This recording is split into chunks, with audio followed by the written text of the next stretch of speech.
Well, day 7's just about to start, leaving Triada Bay behind, and there's a sprinkling of rain there.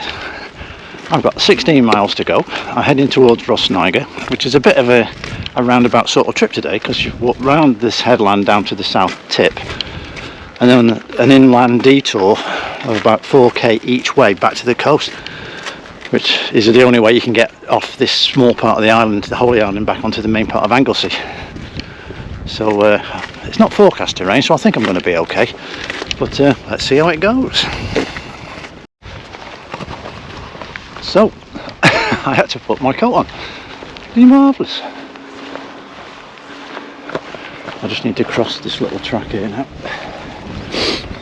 You can see the rain coming down over Snowdonia just in the distance there in the skyline.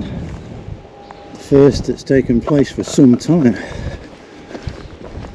So I'm heading back out to the headland now for the first time today. I've walked out of Triada, which I'm just saying goodbye to over there.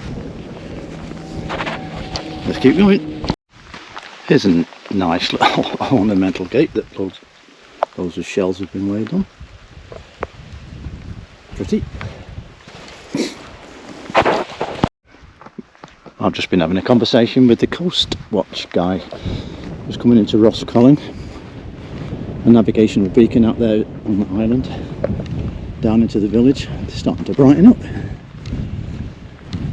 See the Snowdonia and Medwin Range in the distance there. That rain seems to have passed. There's little bits you can see up in the skyline, but making good progress. About 3 miles in to the walk out of 16, so I'm not doing too bad. I guess, and that's Rosniger right down there, but I've got a long way to go inland, which I'll talk to you about when I get to the turning point. Well, this is Roscollin, which looks a lovely little, probably what has been a seaside village. There's some nice properties, I think the majority of which are probably holiday lets or second homes. I'm being quiet.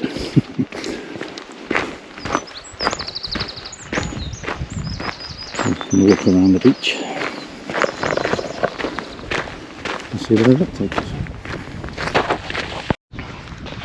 A bit of beach walking now. This is Borthwen. Surprising how the colours changed because of the overcast weather today. 2 people walking on the beach. And all these lovely houses and no one's in them. It's typical of the area, I think.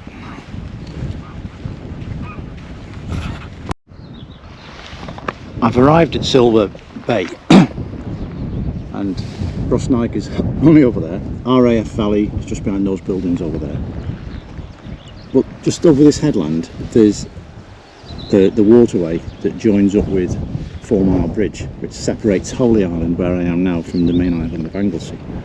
So to get that distance to over to where RAF Valley is, which is about 1 kilometre, I've now got to go about 3 to 4 kilometres inland, cross the 4 Mile Bridge, and then come back the same distance to get just over there. So that's why today's so long and not challenging but teasing. So I'm going to make my way and see how it goes, and I'll report back when I've got something better to show you. Silver Bay. Well, the good news is it looks like the blue sky's returning, hopefully in an hour or 2. It's leaving the coastal area now, as I said. There's a RAF Valley down there.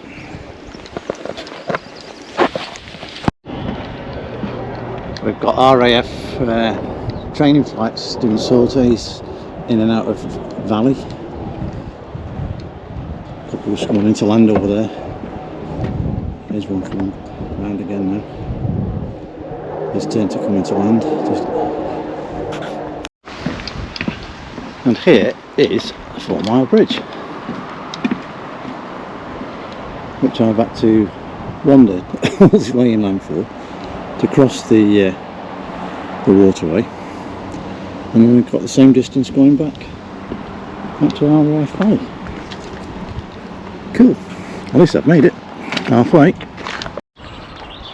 These are called the valley tidal doors, so it must be, I guess, some barricade that allows them to stop the high tides coming into the village of the valley. So, also a nature reserve, it said on the board. Not much going on today, plenty of bird sound but nothing visual. Getting fairly close to RAF Valley now. There's one of the towers there, but you can see these landing strip lights that bring the guys back in. I've been watching them most of the afternoon, but they're on the ground at the moment, but these raised lights actually lead to the landing strip just over that gold spank over there. You can just about make out the jets on the runway there, ready for taking off for another training flight. A nice shot around the base, lovely estuary shots now. Right back there in the distance is Holyhead Mountain, where I summited yesterday. Unbelievable. More of the landing lights. After quite a long trudge around the outskirts of the airbase, which you can see over there, I've eventually got to what appears to be the sand dunes. It's a bit of a trudge actually, that was all the way around there. But it's done, it's done. What we've got to do now is get into the sand dunes and make our way across towards Rosniger. Let's see. And that, my friends, is what we had to go pretty much 8 kilometres away and back from the sea to get back round this side. So signpost there. Just keep walking through the beach now, look for more signs. I've eventually found the path off the beach back to my little yellow cap posts. That's the backside of the valley. Rosniger's just over there. I'm 14 and a half miles in. That was hard work, a couple of miles on the sand right at the end of the day. It's gives you a bit of a test on the old legs. Done it now. A welcome sight indeed. Village of Rosniger. Footbridge over the estuary there. And we'll be there. Been a tough day today. Oh, last stage, boring in the middle bit. I had to make a detour. Well, not a detour, but follow the landing, you know, to get over that other estuary. 15 miles up now on the clock. Been a big one. Interesting, I'm going past the airfield, seeing a bit of wildlife, one or two other walkers out. It's obviously a lot quieter with it being Monday and Sunday yesterday. But happy days, another leg almost done.